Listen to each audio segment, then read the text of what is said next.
Salah satu misi Islam yang penting adalah membebaskan manusia dari ras diskriminasi, mengikat manusia dengan ikatan akidah bahwa dari manapun orang datang, apapun warna kulitnya, dan dari suku apapun ia dilahirkan, kalau akidahnya sama, itulah saudara kita. Kita bertujuh orang ini mungkin ada yang dari Betawi, dari Jawa Tengah, dari Jawa Timur. Tapi di sini kita merasa kita adalah satu. Apa yang mengikat kita? Akidah. Ternyata ikatan akidah itu jauh lebih kuat daripada ikatan darah sekalipun. Islam membebaskan manusia dari ras diskriminasi. Dan Rasul mengajarkan, innallaha la yanzuru ila suwarikum wala ila amwalikum walakin yanzuru ila qulubikum wa a'malikum. Allah itu tidak melihat potonganmu, Allah tidak melihat hartamu, yang Allah lihat adalah hatimu dan amal perbuatanmu. Kemudian satu-satunya yang menyebabkan manusia lebih tinggi dari yang lain adalah ketakwaannya kepada Allah.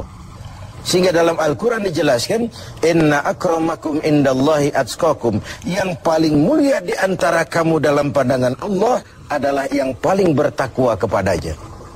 Nah, kita tahu binatang saja harganya nggak sama kan. Sapi itu yang paling mahal, yang badannya paling gemuk, karena harga sapi pada dagingnya. Tapi ada perkutut lebih mahal dari sapi, padahal perkutut dagingnya sedikit, benar.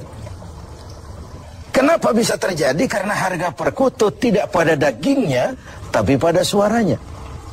Lalu di mana harga manusia? Yang paling gemuk boleh saingan sama sapi. Pada suaranya tentu tidak. Allah maha benar, inna akramakum indallah atqakum. Yang paling mulia di antara kamu dalam pandangan Allah adalah yang paling bertakwa kepadanya. Nah, tujuan disyariatkannya pelaksanaan ibadah puasa, tujuan kita semua diperintahkan melaksanakan ibadah puasa, pada penghujung ayat 183 Al-Baqarah jelas, la'allakum tattaqun. Agar dengan puasa yang kamu kerjakan itu, kamu menjadi orang yang bertakwa kepada Allah Subhanahu wa ta'ala. Jadi puasa yang benar harus mengantarkan pelaksananya mencapai maqam, mencapai tingkatan yang disebut ketakwaan itu tadi. Nah, ini pantai yang mau kita tuju dalam melaksanakan ibadah puasa. Jadi puasa berhasil apabila ia mengantar pelaksananya menjadi orang yang semakin bertakwa kepada Allah Subhanahu wa ta'ala. Dengan kata lain, sebenarnya Ramadan ini 1 bulan untuk menghadapi 11 bulan sesudahnya. 1 bulan untuk menghadapi 11 bulan sesudahnya. Di sanalah cerminan ketakwaan itu nanti akan nampak. Sebelum kita lanjutkan berbicara tentang takwa ini, barangkali di antara adik-adik kita yang hadir ada yang akan mengajukan pertanyaan di seputar ketakwaan ini. Dipersilakan. Ada? Ya, silakan. Assalamualaikum warahmatullahi wabarakatuh. Assalamualaikum. Saya mau nanya ini Pak Kiai, kalau orang yang bertakwa itu apakah mengalami skeptis dalam menghadapi kehidupannya? Ya. Apakah orang yang bertakwa itu lalu skeptis dalam menjalani kehidupan? Kira-kira gitu maksudnya. Iya. Saya ingin menyatakan bahwa lebih dahulu bahwa sekarang ini banyak orang menggunakan kalimat agama untuk maksud yang tidak sama dengan maksud agama. Lalu terjadi pergeseran nilai. Misalnya yang secara umum kita sudah salah kaprah. Orang meninggal biasanya dikatakan telah berpulang ke rahmatullah. Rahmatullah itu kan artinya rahmatnya Allah, kasih sayang Allah, dan itu artinya sorga. Nah, kira-kira kalau koruptor mati, apa iya pulang ke rahmatullah itu? Kita kan sudah menggunakan kamuflase, kalimat yang tidak sama dengan maksudnya itu. Demikian juga kalimat takwa ini. Kalau kita kembali kepada pengertian takwa yang didefinisikan para ulama, takwa itu adalah kemampuan, mengerahkan kemampuan maksimal untuk melaksanakan apa yang diperintah Allah dan menjauhi yang dilarangnya. Itulah takwa itu. Dengan demikian sekaligus jawaban bahwa orang yang takwa tidak skeptis. Tidak, kalau takwa itu ndelohom, nggak kerja, dagang berhenti, tidak cari nafkah, diam aja di rumah, nunggu keajaiban. Bukan itu takwa itu. Takwa juga tidak terkait dengan pakaian. Ini kan aksesoris pakaian ini. Apalagi sekarang aksesoris, apa kalau saya pakai serban saya lebih takwa dari saudara? Belum tentu. Sekarang ini aksesoris juga sudah kacau. Rocker sejak pakai gamis. Ini kan sudah kerancuan aksesoris. Jadi sama sekali itu tidak terkait. Dengan demikian orang yang takwa bukan orang yang skeptis. Dia malah harus orang yang optimis menghadapi kehidupan. Karena sesungguhnya yang namanya takwa, kemampuan melaksanakan yang diperintah, kemampuan menjauhi yang dilarang olehnya. Nah, ini sebuah gambaran bahwa disitulah harga manusia itu. Pada kemampuannya menjadi pelaksana yang diperintah Allah dan meninggalkan apa yang dilarangnya. Sehingga kalimat ini kita dudukan, kan ini takwa ini pun sudah jadi lalap di mulut bangsa kita ini. Pejabat kalau dilantik bertakwa. Habis dilantik jabat takwa ngalor dia ngidul. Nggak sinkron, nggak ketemu ujung-ujungnya itu. Nah, baik, saya kembali. Jadi jawabannya, orang yang bertakwa bukan orang yang skeptis, tapi orang yang malah rajin berusaha, giat bekerja, karena dia tahu takwa itu kemampuan melaksanakan yang diperintah, kemampuan menjauhi yang dilarang. Nah, ini sudah cerminan dari usaha manusia. Yang diperintah Allah itu bukan cuma sholat, zakat, puasa, dan haji. Mencari nafkah, menghidupi anak istri, itu perintah Allah. Nggak pantas orang takwa lalu skeptis, nunggu keajaiban.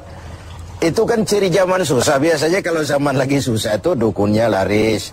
Dongeng tentang harta karun merebak di mana-mana. Udah susah orang diajak ngelamun aja.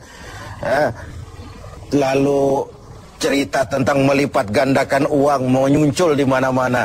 Nabi palsu gentayangan, aliran-aliran aneh muncul di mana-mana. Itu biasanya kalau zaman sedang susah, yang kayak begitu tuh jadi fenomena dalam kehidupan. Nah, ketakwaan menjadi benteng bagi kita, mengarungi hidup ini sebagaimana seharusnya. Kita manusia terikat oleh hukum kausal, hukum sebab akibat. Kalau begini, ya begitu. Kalau haus, ya mesti minum. Kalau sakit, ya mesti ke dokter. Itu orang yang takwa. Bukan, sudahlah penyakit datang dari Allah, serahin kepada Allah, nanti sembuh sendiri. Enggak. Bahwa nanti sembuh sendiri Allah menghendaki itu soal lain. Tapi sebagai manusia yang bertakwa, kita tetap harus wajib berusaha. Tidak boleh ndelohom, menggelenggam ayam-ayam menunggu keajaiban. Tidak. Nah, ini pola dasarnya. Nah, baik, sekarang saya kembali kepada takwa itu sendiri. Sudah saya jelaskan bahwa takwa melaksanakan yang diperintah, menjauhi semua yang dilarang. Nah, bagaimana puasa ini membentuk pribadi yang bertakwa? Kita pinjam huruf-huruf takwa itu ya. Ta, qaf, wawu, dan ya. Huruf ta, kata Imam Qushairi, simbol daripada sifat tawadhu. Orang yang bertakwa adalah orang yang rendah hati. Dia berusaha, ya. Dia bekerja maksimal, memang.